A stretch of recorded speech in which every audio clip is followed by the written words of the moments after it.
Some proper Saturday sun. At the moment it's fabulous out there, and our roving reporter says people are packing out the beaches. And just to remind us of the summer holiday mood, we have the Riptides with a new song, Holiday Time.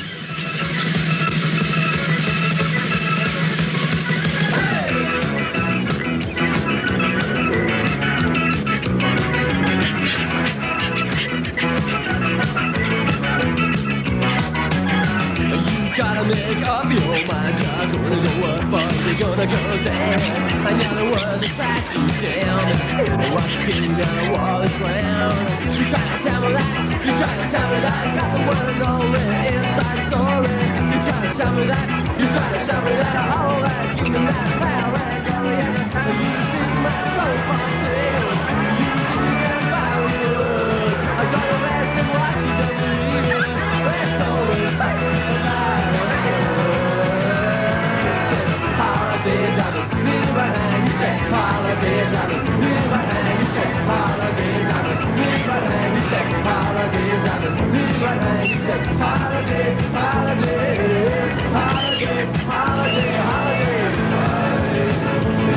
holiday. The tourist image of Sydney is a city of beaches, water and sunshine. But Sydney also is a city of many diverse cultures, and a city which is increasingly stressing the contributions of different groups to the life of the city.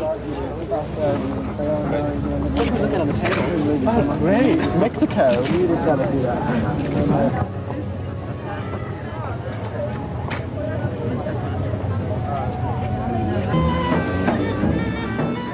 Over the past decade, governments have increasingly supported local and ethnic communities in their attempts to preserve and publicise different cultural traditions. But one community that has become increasingly visible in the past few years has had no such government support. Other festivals are sponsored by federal, state and local governments. But the biggest nighttime festival of the lot has developed without such support, even indeed in the face of considerable opposition. Today, a Saturday in late February 1984, thousands of women and men are preparing for Sydney's 8th annual Gay Mardi Gras.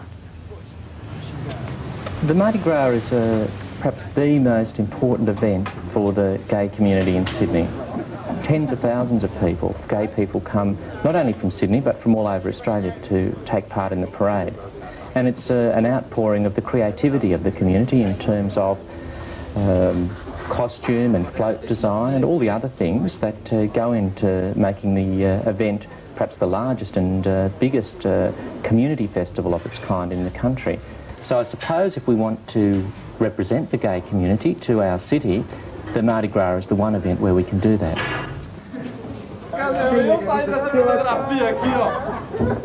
We try to bring a little bit from the Brazil to make warm here, to be together, and we enjoy very much. É a mesma, é igual. Ela é de galinha.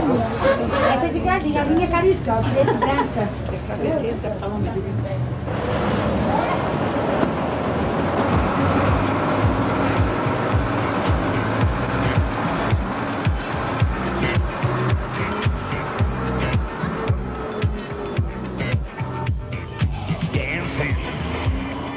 Dancing in the street, keep cruising on that boogie beat, from the Oxford to the Beresford Hotel, the Saddle Tramp, and the Owl. It can't be ignored by the politicians of this city when you've got 30,000 people, gay people and straight people, lining the streets from Town Hall to Centennial Park or to the showgrounds. They can't afford to ignore it.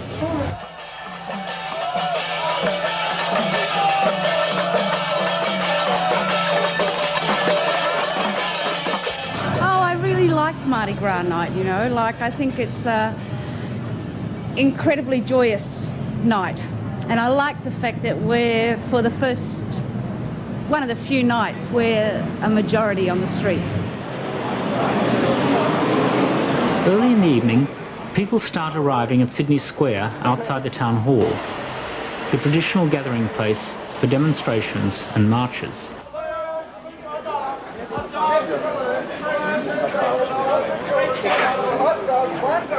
Help the Children's Hospital. Come on, fellas, help the Children's Hospital. I think it's a wonderful night that people can come and dress up, and often people who are frightened to come up can dress up and disguise and have a good night with lots of other gay people.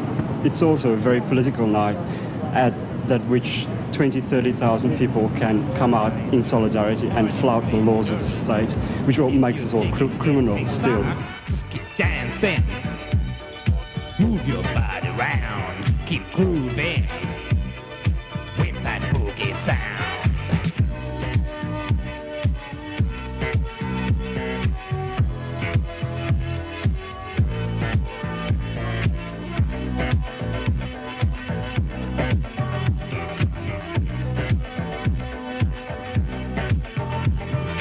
Odds or evens, it's the same. Take a chance, no one to blame. Move your body with the rhythm, no, not isolationism. Feel the pulse to your fingertips, let them slide right down your hips.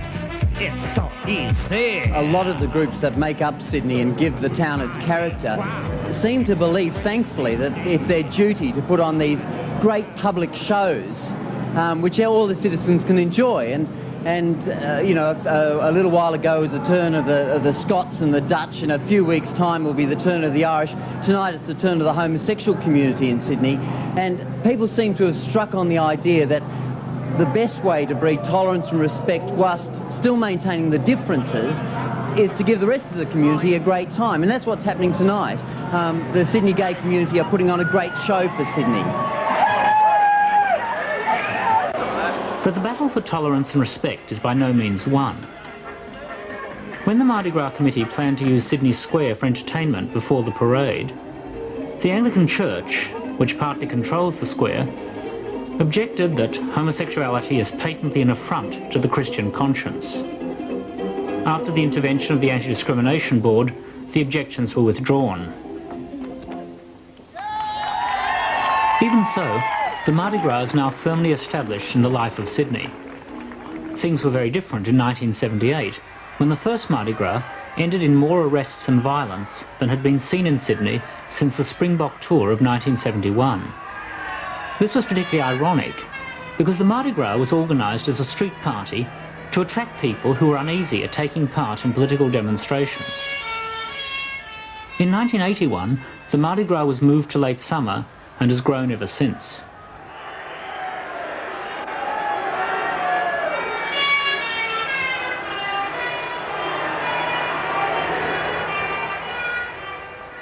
The first pro-gay demonstration in Australia was held outside Liberal Party headquarters in Sydney in November 1971.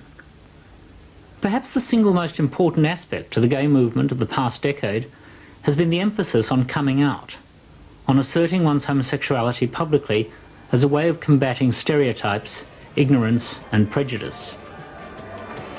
The Mardi Gras has grown because it combines this assertion of being gay with a celebration of belonging to a growing and self-confident community, one that is increasingly determined to fight back against oppression.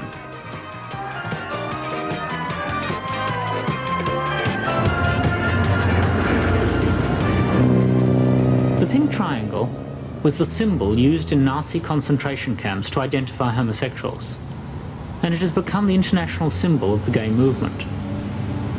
During Mardi Gras, they fly along Oxford Street, known internationally as the centre of Australian gay life. But even if the flags are erected by the City Council, this does not mean that oppression and prejudice against homosexuals no longer exists. Everyone had this feeling that to compensate for being a migrant, you had to be better than Australians and more normal, you know, like I was even embarrassed to have different bread for sandwiches, you know, like the Australians had square white bread and I had Vienna bread, and, you know, there are all those sorts of pressures, and being gay was like this big burden. It was like having bread that didn't look like bread. I think that the Mardi Gras is a great place to come out, and it's an incredibly safe environment to be in, and to publicly acknowledge your homosexuality. As you know, last night I was just on the train. I was bashed by 4 guys for seemingly no reason at all, and as a result ended up spending 3 hours at St. Vincent's Hospital. And I'm really convinced that the only reason that I was bashed or that I was chosen by this group was because they thought or they presumed I was gay. Because as they were bashing me, you know, you got the onslaught of pufter and faggot and name calling.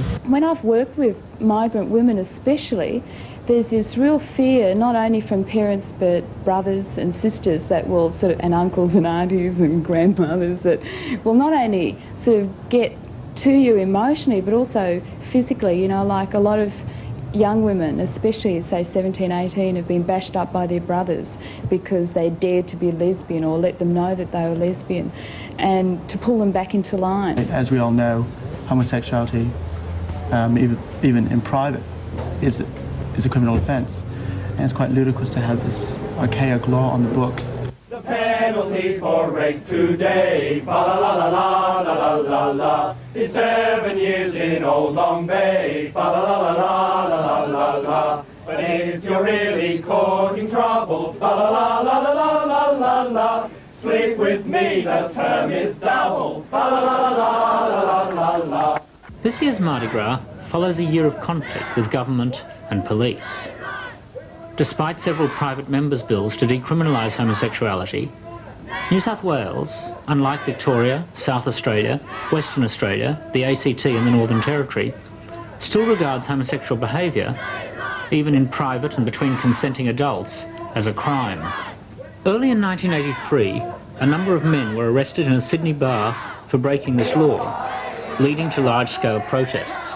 This year the slogan is "We can dance if we want to," and that has a reference to the campaign over the last year or so to close a number of gay venues up and down Oxford Street.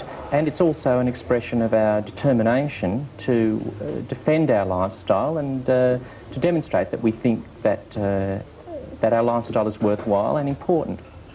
Gay people, I guess because of their experiences, the lack of respect that they're given in wider society, have tended to come together to form their own cultural institutions, and they've developed newspapers, radio stations, they have their own churches often, and bars and all the other things that allow them to meet with each other and do the sorts of things that people do in their society. And in Sydney, we have this phenomenon. This has developed over the last 10 years, and we have a wide range of gay, what we call gay community groups, I suppose, and these range from political groups, sporting groups, ethnic groups. There are women's groups, men's groups, groups for young gays, old gays. And the Mardi Gras is perhaps the one event in which everyone comes together.